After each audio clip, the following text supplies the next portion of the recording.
Поранишниот американски потпредседател Майк Пенс, кој важеше за близок соработник на Трамп, денеска ќе објави својата кандидатура за трка на претседателските избори во САД наредната година. Мартин Николовски се јавува од Гласот на Америка во Вашингтон. Мартин, изгледа дека изборите веќе почнаа во САД.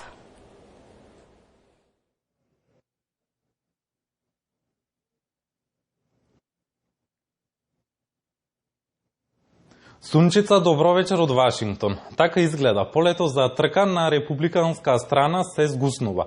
Како што рековте, некогашниот најблизок соработник на поранешниот председател Доналд Трамп и поранешен подпредседател на Соединетите држави Майк Пенс на денот на неговиот 64-ти роден ден во Ајова ќе објави дека се кандидира за функцијата, иако формално ги поднесе документите пред 2 дена. Ајова не е негова сојузна држава, тој е од Индијана, но посветува големо внимание на Ајова зашто таму се првите прелиминарни гласања. Пенс е особено интересна фигура во САД. Во администрацијата на Трамп тој беше подпредседател, што ќе рече беа практично истомисленици, но таа перцепција драстично се смени по изборите во 2020 и нередите со упадот во Капитолот. Опирајќи се на притисокот од Трамп, кој наводно барал од него да го искористи своето право да учествува во работата на Конгресот и да го прекине процесот на потврдување на изборните резултати кои покажаа победа на Бајден на Трамп, двајцата се разидоа. Но дури неодамна за прв пат Пенс јавно проговори во медиумите за тоа време. Од тука никого не изненади кога Пенс се согласи да сведочи пред големата порота која врши истрага за постапките на Трамп додека бил на функција председател. Освен Пенс, вчера и поранешниот гувернер на Њу Џерси, Крис Кристи, со говор во Њу Хемпшир ја објави својата кандидатура за трка на председателските избори. Ајова и Њу Хемпшир се практично подеднакво важни, зашто од тука започнува прелиминарното гласање во САД. Инаку и Кристи едно време беше близок со Трамп. Односите отидоа во друга насока откако Кристи јавно се огради од тврдењата на Трамп дека изборите во 2020 година биле украдени. Уште повеќе, тој ја повика партијата да се оттргне од таа позиција, зашто во спротивно ризикува да ги изгуби и наредните избори. Ова е нешто што Трамп нема да му го прости, а непријателството беше очигледно и по пораките што ги објави штабот на Трамп во очи на објавата на Кристи, исмејувајќи го заради неговиот апетит, алудирајќи на проблемите на Кристи со неговата телесна тежина. Сепак анкетите меѓу републиканските гласачи покажуваат голема наклонетост на гласачкото тело кон Трамп. Изгледа дека тие што се за него не се одвратени со мноштвото криминални истраги што во моментов се водат против Трамп, што тој го нарекува лов на вештерки.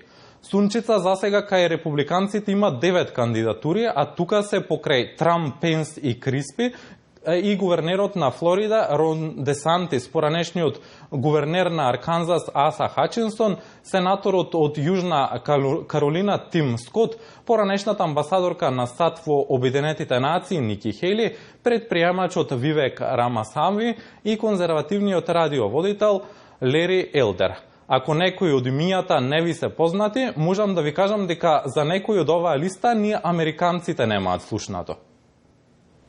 Мартин, каква е ситуацијата кај демократите кои ќе се надпреварува за председателот на нивната партија?